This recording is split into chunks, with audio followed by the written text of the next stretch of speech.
I begin in the name of God, the most gracious, the most merciful. दूसरे बूढ़े ने कहा, हे दैत्यराज, ये दोनों काले कुत्ते मेरे सगे भाई हैं। हमारे पिता ने मरते समय हम तीनों भाइयों को 3000 अशर्फियां दी थीं। हम लोग उन मुद्राओं से व्यापार चलाने लगे। मेरे बड़े भाई को विदेशों में जाकर व्यापार करने की इच्छा हुई, सो उसने अपना सारा माल बेच डाला और जो वस्तुएं विदेशों में महंगी बिकती थी उन्हें यहाँ से खरीदकर व्यापार को चल दिया। इसके लगभग 1 वर्ष बाद मेरी दुकान पर एक भिखमंगा आकर बोला, भगवान तुम्हारा भला करे। मैंने उस पर ध्यान दिए बगैर जवाब दिया, भगवान तुम्हारा भी भला करे।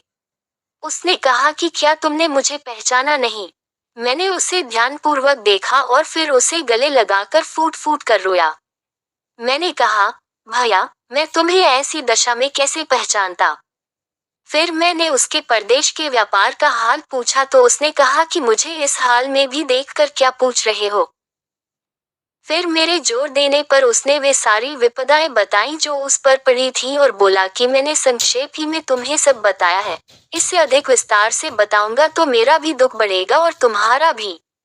उसकी बातें सुनकर मैं अपने सभी काम भूल गया। मैंने उसे स्नान कराया और अच्छे वस्त्र मंगाकर उसे पहनाए। फिर मैंने अपना हिसाब देखा तो मालूम हुआ कि मेरे पास 6000 रुपए हैं। मैंने 3000 रुपए अपने भाई को देकर कहा कि तुम पिछली हानि भूल जाओ और इस 3000 से नए सिरे से व्यापार करो।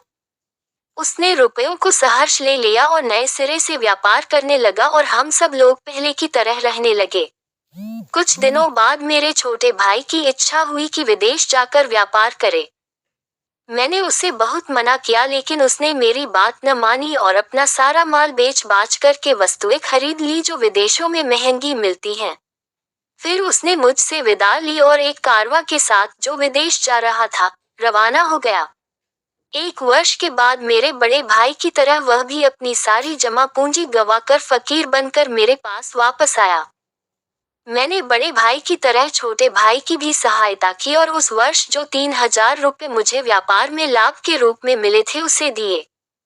वह भी नगर में एक दुकान लेकर पहले की तरह व्यापार करने लगा और सब कुछ पहले की तरह ठीक ठाक चलने लगा।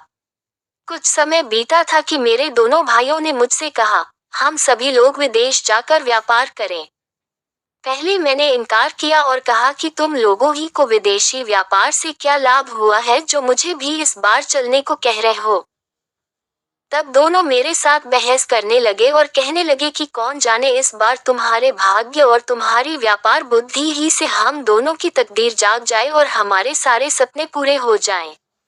मैंने फिर इनकार कर दिया लेकिन ये मेरे पीछे पड़े रहे। यहाँ तक कि इसी बहस में 5 वर्ष बीत गए और इस अवधि में उन्होंने मेरी जान खा डाली। तंग आकर मैंने उसकी बात मान ली। मैंने व्यापार के लिए आवश्यक वस्तुएं मोल ले ली। उसी समय मुझे ज्ञात हुआ कि मेरे भाइयों ने मेरा दिया हुआ धन खर्च कर डाला है और उनके पास कुछ नहीं बचा। मैंने इस पर भी उनसे कुछ नहीं कहा। उस समय मेरे पास 12,000 रुपए थे। उसमें से आधा धन मैंने दोनों को दे दिया और कहा कि भाइयों, बुद्धिमानी और दूरदर्शिता इसी में है कि हम अपना आधा धन व्यापार में लगाएं और आधा अपने घर में छोड़ जाएं। अगर तुम दोनों की तरह इस बार भी हम सबको व्यापार में घाटा हो तो उस समय घर में रखा हुआ धन काम आएगा और हम लोग उसे व्यापार में लगाकर अपना काम चलाएंगे। चुनांचे मैंने उन्हें 3,000 रुपए दिए और इतनी ही राशि अपने लिए रखी और बाकी 3,000 रुपए अपने घर में एक गहरा गड्ढा खोदकर उसमें दबा दिया। फिर हमने व्यापार की वस्तुएं खरीदी और जहाज पर सवार होकर एक अन्य देश को निकल गए। 1 महीने बाद हम कुशलतापूर्वक एक नगर में पहुंचे और व्यापार आरंभ किया। हमें व्यापार में बहुत लाभ हुआ। फिर हमने उस देश की बहुत सी अच्छी वस्तुएं अपने देश में बेचने के मंतव्य से मोल ली। जब हम उस स्थान पर लेन देन कर चुके और जहाज पर वापस आने के लिए तैयार हुए तो एक अत्यंत सुंदर स्त्री फटे पुराने कपड़े पहने हुए मेरे सामने आई। उसने जमीन पर गिरकर मुझे सलाम किया, मेरा हाथ चूमा और मुझसे निवेदन किया कि मेरे साथ विवाह कर लो। मैंने इस बात को उचित न समझा और इनकार कर दिया, लेकिन वह गिड़गिड़ाती और मिन्नतें करती रही। अंत में मुझे उसकी निर्धनता पर दया आ गई और मैंने उसकी प्रार्थना स्वीकार करके उसके साथ विधिवत विवाह कर लिया और उसे अपने साथ जहाज पर चढ़ा लिया। मैंने रास्ते में देखा कि वह केवल सुंदरी ही नहीं, अत्यंत बुद्धिमती भी है। इस कारण मैं उससे बहुत प्रेम करने लगा। किंतु मेरे इस स्वभाव को देखकर मेरे दोनों भाई जल मरे और मेरी जान के दुश्मन हो गए। उनका विद्वेष यहाँ तक बढ़ा कि एक रात जब हम दोनों सो रहे थे उन्होंने हमें समुद्र में फेंक दिया। मेरी पत्नी में जैसे कोई अलौकिक शक्ति थी। ज्यों ही हम दोनों समुद्र में गिरे वह मुझे एक द्वीप पर ले गई।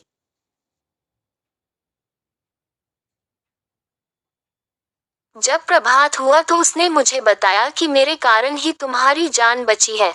मैं वास्तव में परिहत। जब तुम जहाज पर चढ़ने के लिए तैयार हो रहे थे तो मैं तुम्हारे यौवन और सौंदर्य को देखकर तुम पर मोहित हो गई थी और तुम्हारे साथ प्रणय सूत्र में बंधना चाहती थी।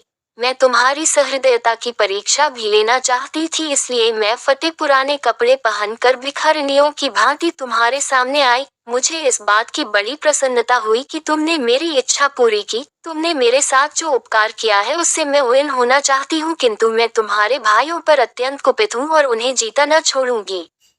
उसकी बातें सुनकर मुझे घोर आश्चर्य हुआ।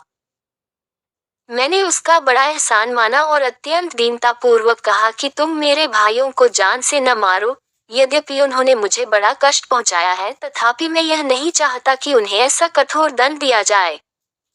मैं जितना ही अपने भाइयों की सिफारिश करता था उतना ही परी का क्रोध उन पर बढ़ता जाता था। वह कहने लगी कि मैं यहाँ से उड़कर जाऊंगी और उन दुष्टों समेत उनके जहाज को डुबो दूंगी। मैंने फिर उसकी खुशामद की और उसे परमेश्वर की सौगंध देकर कहा कि तुम उन्हें इतना कड़ा दंड न देना। सज्जनों का काम यही है कि वे बुराई के बदले भलाई करें। तुम अपने क्रोध को ठंडा करो और यदि तुम उन्हें दंड ही देना चाहो तो मृत्यु दंड के अतिरिक्त जो दंड चाहो दे दो। मैं उसे इस तरह समझा बुझा और मना रहा था कि उसने एक क्षण में मुझे उड़ाकर मेरे मकान की छत पर पहुंचा दिया और स्वयं अंतर्ध्यान हो गई। मैं छत से उतरकर घर के अंदर आया। फिर मैंने गड़े से अपने दबाए हुए 3000 रुपए निकाले और दुकान में जाकर फिर कारोबार करने लगा। जब मैं दुकान से घर को वापस आया तो मुझे ये देखकर आश्चर्य हुआ कि मकान के अंदर 2 काले कुत्ते मौजूद हैं। मुझे देखकर वे दुम हिलाते हुए मेरे पास आए और मेरे पांवों पर सर रख कर लौटने लगे। उसी समय वह परी मेरे घर में आए और मुझसे बोली कि इन कुत्तों को देखकर घबराना नहीं, ये तुम्हारे दोनों भाई हैं। ये सुनकर मेरा तो खून ही सूख गया। मैंने दुखी होकर परी से पूछा कि ये कुत्ते कैसे बन गए। उसने कहा, मेरी एक बहन है जिसने मेरे कहने पर तुम्हारे जहाज को माल असबाब समेत डुबो दिया और तुम्हारे भाइयों को 10 वर्ष के लिए कुत्ता बना दिया। ये कहकर परी अंतर्ध्यान हो गई। जब 10 वर्ष व्यतीत हो गए तो मैं अपने भाइयों को साथ लेकर इधर आ निकला और इस व्यापारी तथा इस हिरनी वाले वृद्ध को देखकर यहाँ रुक गया। यही मेरी कहानी है। हे दैत्यराज, आपको ये कहानी अद्भुत लगी या नहीं?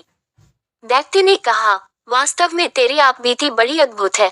मैंने व्यापारी के अपराध का 2/3 भाग भी माफ कर दिया। इस पर तीसरे बूढ़े ने इन दोनों की तरह दैत्य से कहा कि अब मैं भी अपना वृतांत आपसे कह रहा हूँ। यदि आप इसे भी अद्भुत पाएं तो कृपया व्यापारी के अपराध का बाकी 3/4 भाग भी क्षमा कर दें। दैत्य ने यह बात स्वीकार की। Subscribe and share and like and comment, but now as you like.